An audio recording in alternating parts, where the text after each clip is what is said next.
The first time Ethan Miller was called to the principal's office, he expected trouble. His hands shook slightly as he walked down the quiet hallway, the echo of his footsteps louder than they should have been. He had done nothing wrong, at least nothing that deserved this level of formality, yet anxiety pressed against his chest as if it already knew what his mind refused to name. Inside the office, however, the atmosphere was nothing like he imagined. Daniel Harris sat behind the desk, not stern or distant, but calm, almost welcoming. He gestured for Ethan to sit, his movements unhurried, his voice steady. Daniel was not the principal, Ethan would later learn, but a senior counselor temporarily handling administrative matters. At that moment, labels did not matter. What mattered was that Daniel looked at Ethan as if he saw a person, not a problem. The meeting was brief and harmless. A concern about attendance, a gentle reminder about focus. Daniel asked questions, but he also listened. When Ethan spoke, he did not interrupt or rush him. That alone made something loosen inside Ethan, something he had been holding tight for years. By the time he left the office, the fear that had followed him down the hallway had been replaced by an unfamiliar sense of relief. After that day, the visits became occasional but consistent. Sometimes Daniel asked Ethan to stop by to discuss grades or future plans. Other times, Ethan was invited simply to talk. The office became a place of quiet conversations and soft pauses, where the noise of school life could not reach. Daniel remembered details about Ethan's life, small things that no one else seemed to notice.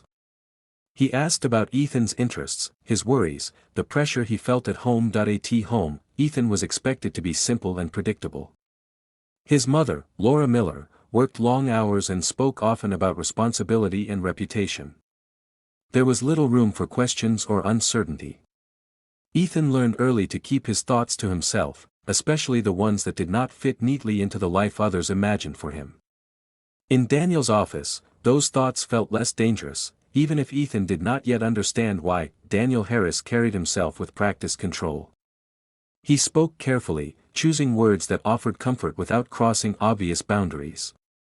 Yet there was a quiet openness about him that Ethan sensed before he understood it. Daniel never spoke about his personal life in detail, but there were moments, brief and unguarded, when his eyes revealed a deeper conflict. Ethan noticed these moments and stored them away, unsure why they mattered so much. As weeks passed, Ethan began to look forward to the meetings more than he admitted to himself. He told himself it was guidance he needed, support he lacked elsewhere. Still, he caught himself inventing reasons to be near the office, lingering in hallways longer than necessary. Daniel never encouraged this directly, but he never discouraged it either. The balance between professional concern and something less defined remained delicate, held together by restraint and silence. One afternoon, after a longer conversation about life after graduation, Daniel leaned back in his chair and studied Ethan with thoughtful intensity. He spoke about choices and consequences, about how certain paths look clear only in hindsight. Ethan listened closely, sensing that the words carried more weight than their surface meaning. When the meeting ended, Daniel paused before opening the door. Some conversations, Daniel said quietly, are meant to stay between people who understand each other. Ethan nodded, though he was not entirely sure what he was agreeing to. As he walked away, the sentence echoed in his mind, unsettling and strangely reassuring at the same time.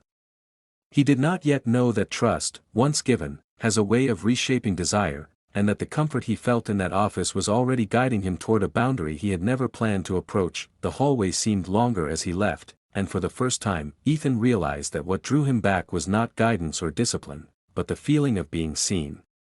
The tone of Ethan Miller's visits changed after Daniel Harris was appointed acting principal. The office remained the same, but the space between them felt altered, charged with a new restraint.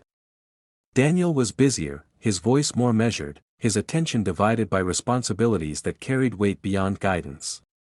Ethan noticed the shift immediately, even before he understood why it unsettled him. Their meetings became less frequent and more deliberate. When Daniel did call Ethan in, the conversation stayed closer to official matters, yet something unspoken lingered beneath every exchange.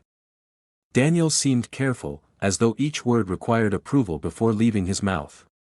Ethan, sensing the distance, spoke less, afraid that saying the wrong thing might end whatever fragile connection still existed. One evening, Daniel asked Ethan to accompany him to the office after school hours to help organize academic records that needed sorting before an inspection. The request sounded practical, even routine, but Ethan felt a flicker of anticipation he could not justify. The building was nearly empty when they arrived, the hallways dim and silent, stripped of their daytime noise. Inside the office, Daniel closed the door more slowly than usual. He did not lock it, but the click of the latch felt final. They worked side by side in silence for a while, papers moving between them, the air thick with concentration and something else Ethan could not name. Daniel's composure slipped in small ways. He sighed more often, rubbed his temples, stared at nothing for longer than necessary. Without looking up, Daniel spoke. He said the role had come with expectations he had learned to meet but never to question. He spoke of years spent choosing stability over honesty, responsibility over desire. When Ethan glanced at him, Daniel's expression was unguarded, worn down by the effort of control. Daniel finally met Ethan's eyes and admitted that he was married. The words settled heavily between them. He explained that his life had been built carefully, brick by brick, to satisfy what was required of him. There was no bitterness in his voice, only exhaustion. Ethan listened, aware that he was being trusted with something fragile and dangerous. Daniel did not speak of attraction directly. Instead, he spoke of loneliness, of the strain of living unseen even while standing at the center of a crowded room. He said he did not want to act on anything that would cause harm. What he wanted, he explained, was understanding. Someone who could acknowledge the part of him that had no place elsewhere. Then came the request. Daniel asked Ethan to keep their conversations private, to let the office remain a space where honesty could exist without consequence. He asked for discretion, for silence, for the comfort of being known without being exposed. The request was careful, wrapped in reason, but Ethan felt its weight immediately. He understood that this was no longer guidance. It was a bond shaped by secrecy. Ethan's thoughts raced. He recognized the imbalance between them, the authority Daniel carried, the risk hidden beneath the calm explanation. Yet he also felt chosen in a way that stirred both pride and unease.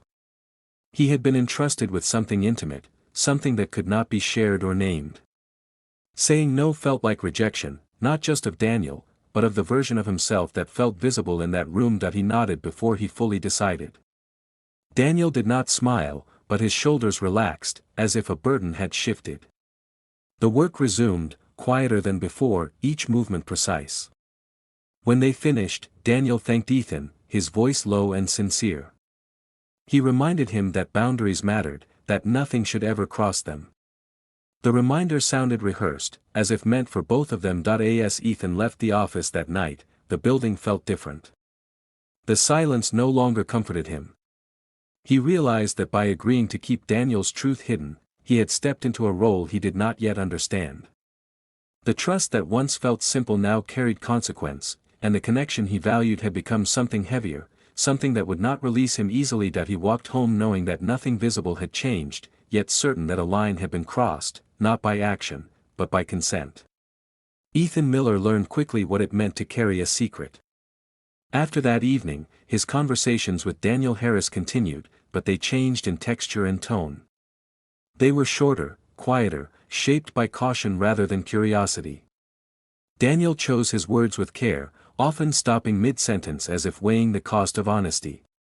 Ethan listened, absorbing not only what was said, but what remained unspoken. The office became a place of contradictions. It was still where Ethan felt most understood, yet it was also where tension settled into his chest. Daniel never asked for more than discretion, but the silence itself demanded effort. Ethan found himself watching Daniel closely, noticing signs of strain in his posture, the way he lingered after meetings, the faint fatigue in his eyes. The man who once seemed grounded now appeared divided. Outside the office, life continued without interruption. Teachers taught, students laughed, and Daniel fulfilled his role with steady professionalism. No one suspected the weight he carried. Ethan, however, felt it everywhere. He began to question his own motives. wondering whether his loyalty was rooted in empathy or in the longing to remain important to someone who mattered. The answer shifted depending on the day. As weeks passed, Daniel grew more distant. Messages became less frequent, meetings shorter. When they did speak, Daniel often redirected the conversation back to Ethan's future, his plans beyond school. It was as if Daniel were preparing him for an exit, gently but deliberately. Ethan sensed the change and resented it, even as he understood it was necessary. The turning point came during a final meeting near the end of the term. Daniel asked Ethan to sit, though there was nothing official to discuss. He spoke slowly, his voice carrying a firmness Ethan had not heard before. Daniel said that the arrangement they had created, however restrained, had blurred lines that should never have been approached. He took responsibility for that truth without hesitation. Daniel explained that he had decided to be honest in his personal life, not about details, but about the distance he could no longer ignore. He did not frame it as a confession or a redemption, only as a choice to stop dividing himself. He apologized to Ethan, acknowledging the imbalance of power and the quiet burden he had placed on him. The apology was direct, leaving no room for excuses. Ethan listened, his emotions tangled between relief and loss. He had known this moment would come, yet its arrival felt abrupt. He wanted to argue, to defend the connection that had shaped him so deeply, but he recognized the truth in Daniel's words. What had sustained him emotionally had also confined him. When the meeting ended, Daniel stood and offered his hand. The gesture was formal, final. Ethan shook it, aware that this was the last time they would speak as they once had. There was no promise to stay in touch, no reassurance beyond a quiet wish for Ethan's future. The door closed behind him with a soft, definitive sound. Graduation came and went. Ethan left town soon after, carrying memories he did not share. Time created distance, but it did not erase understanding. Looking back, Ethan saw the experience with greater clarity. He recognized how easily care can become entanglement, and how silence can feel like intimacy until it demands more than it gives. What Daniel had asked of him was not love, but containment. Ethan learned that being seen should never require disappearing into someone else's secrecy. The connection had changed him, not by what it promised, but by what it taught him about boundaries, responsibility, and self-worth. Even now, the memory lingers, not as regret, but as a lesson earned quietly. Ethan knows that some stories do not end in exposure or reconciliation. Some end with understanding, and the courage to walk forward without needing to be chosen in the shadows. Years later, Ethan Miller could still recall the precise weight of that door closing behind him, not for its sound, but for what it marked. Life moved forward with the efficiency he had once envied in others. He attended university, changed cities, learned new routines, and adopted new versions of himself that fit more easily into open spaces. Yet the memory of Daniel Harris followed him quietly, reshaped by time but never erased. Ethan began to understand how deeply that season had influenced his sense of intimacy. He noticed it in his relationships, in the way he listened too carefully, offered patience too quickly, and mistook emotional intensity for connection. What he had shared with Daniel had taught him how powerful attention could feel, especially when it arrived during a time of uncertainty. It had also taught him how easily gratitude could turn into obligation. There were moments when Ethan felt anger, not sharp or consuming, but reflective. He recognized that Daniel had been honest only to the extent that it did not disrupt his carefully maintained life. The discretion Ethan had provided had been a shelter, not just for Daniel's identity, but for his comfort. Seeing this did not erase Ethan's compassion, but it refined it. Understanding, he realized, did not require self-sacrifice. Occasionally, Ethan wondered what became of Daniel. He never searched for answers.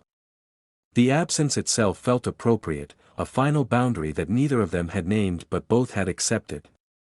What mattered more was how the experience had sharpened Ethan's awareness of himself. He no longer mistook secrecy for depth, nor silence for safety. As Ethan grew older, he learned to articulate what he once could only feel.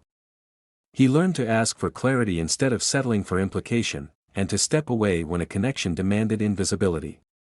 These lessons were not learned all at once, but gradually, through missteps and small acts of courage. Each time he chose openness, he felt a quiet reclamation of the part of himself that had once waited to be acknowledged behind a closed door. The memory of the principal's office no longer carried tension. It had become a reference point, a reminder of how easily power and vulnerability can intertwine. Ethan understood now that care must be balanced by responsibility, and that mentorship loses its meaning when it asks for silence instead of growth. Reflecting on that chapter, Ethan did not frame himself as a victim or a hero. He saw himself as someone who had been young, searching, and willing to be seen at any cost. The cost, he learned, was too high. True connection, he discovered, does not thrive in shadows or rely on restraint to survive. Ethan carried the story forward not as a secret, but as a truth that shaped his choices. It reminded him that being known should expand a life, not compress it.